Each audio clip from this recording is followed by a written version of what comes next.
Yes, people. Hello, everyone. Thanks for tuning into another video. Today's video, I'm going to be going through the main questions that I've been getting from investors recently, and hopefully these are the sorts of questions that you want to get answered as well. So fingers crossed you get some good value from this. They're in no particular order. I'm not going to obviously name who the investors are, but I am going to go through the 5 most answered or most asked questions that I've had over the past few weeks. Coming in at number 1, in no particular order, how can we be confident on the social housing provider you're working with and they won't go bust? This is a good one to start with because really it's 2 questions in one. How can we be confident on the social housing provider, and how can we ensure they won't go bust? Let me start with the latter, because we can't ensure that they won't go bust. There is no guarantees. There's a lot of the word guarantee touted around at the moment, and safe investment, guaranteed investment. None of these investments are safe or guaranteed. You can't use that language. There is still certain language that you can't use when gaining investment. Think about the banks that went bust, like Northern Rock. That wasn't guaranteed. Even your money in the bank isn't guaranteed. So we can't guarantee that these social housing providers won't go bust. But, and this is important, there is risk with any investment that you make. You have to mitigate that risk, do your due diligence, and analyse the people that you're working with. I would tell any investor to look into me as much as they can. We do the same with the social housing providers that we use.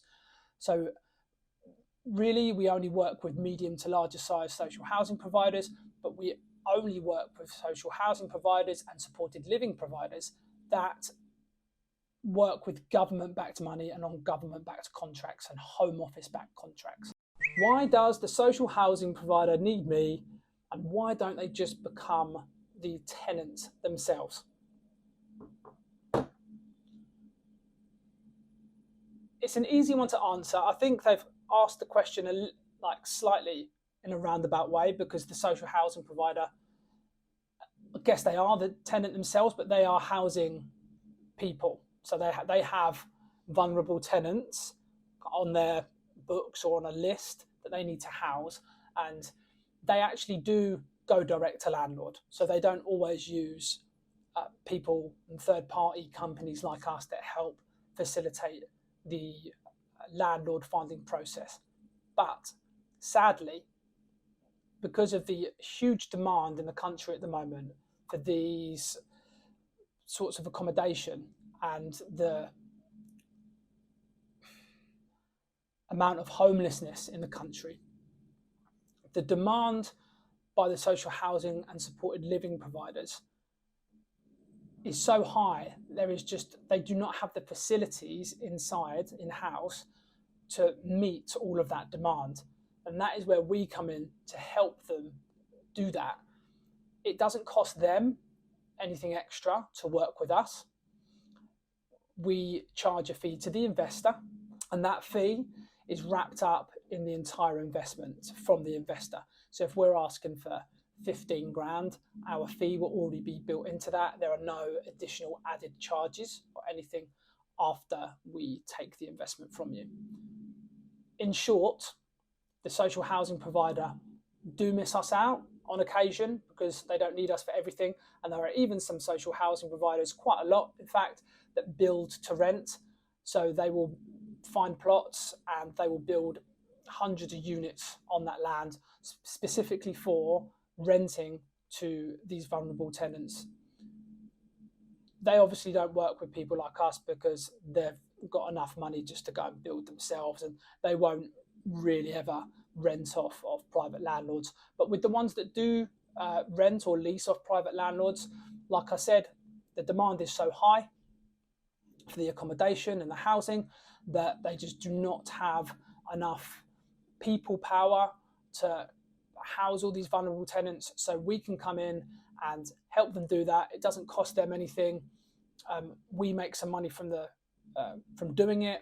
they get to house their tenants, and a landlord gets a secure 5-year lease agreement, or maybe 3-year lease agreement, to let their property out for a long period of time.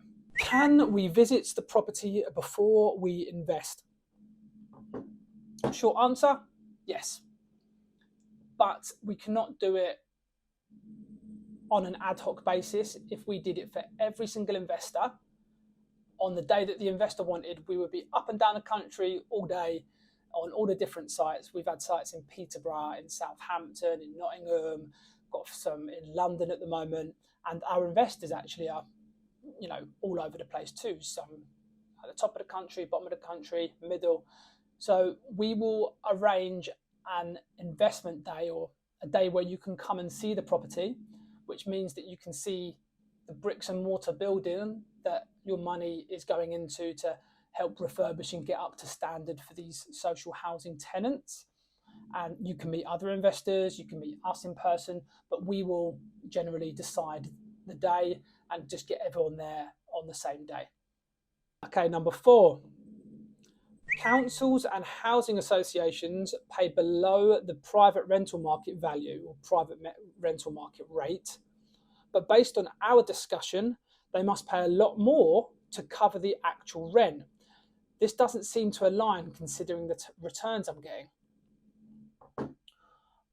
I know what he means here because I was literally speaking to him last night. What this investor is saying is that the councils and social housing providers will only really pay LHA rates, LHA, local housing authority rates. You can find your local housing authority rate on Google. There's a website dedicated to it. You just type in the postcode and your local housing authority will have a rate they pay per room or per house per week. First thing to address here is we don't work with councils. We only work with social housing providers, charities and supported living providers. We don't work direct with councils. And what this investor really wants to know is, if the social housing and supported living providers only pay the LHA rate, which is always going to be below the private rental market value, and we have to pay the landlord, between what we pay the landlord and what the social housing provider pay us, we need to make a margin, because that is what we pay back to our investors.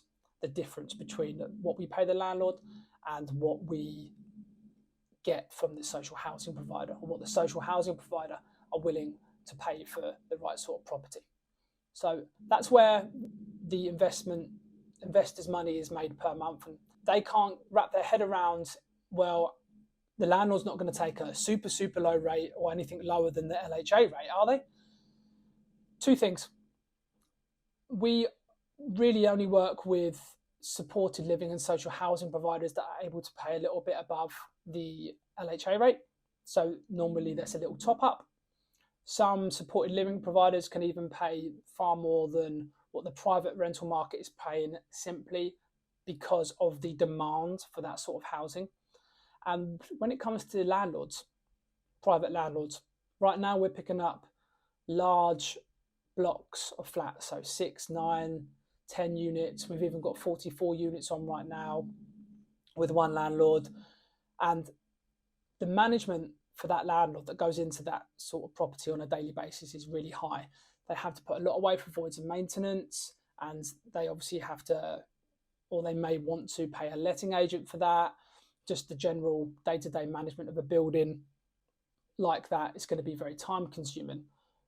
When we come in, we can take all of that away. So no voids, no maintenance. So obviously no letting agent fees.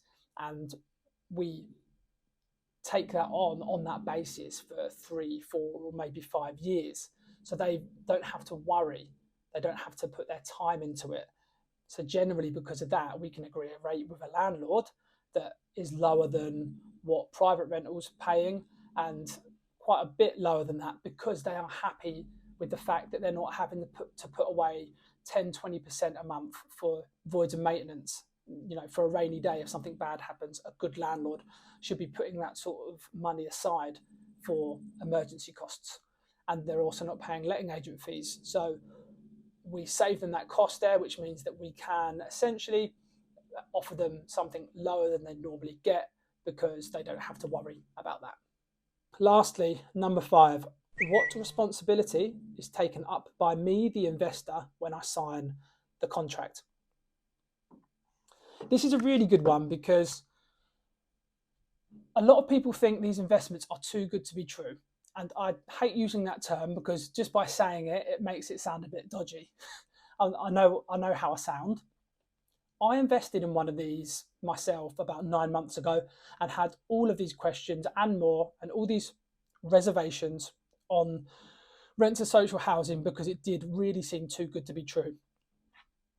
The property that I invested in is currently giving me, or over the 5-year term that I've agreed, will pay me annually, so every year, about 25% return on investment, which in anyone's book is an amazing investment. I thought it was too good to be true.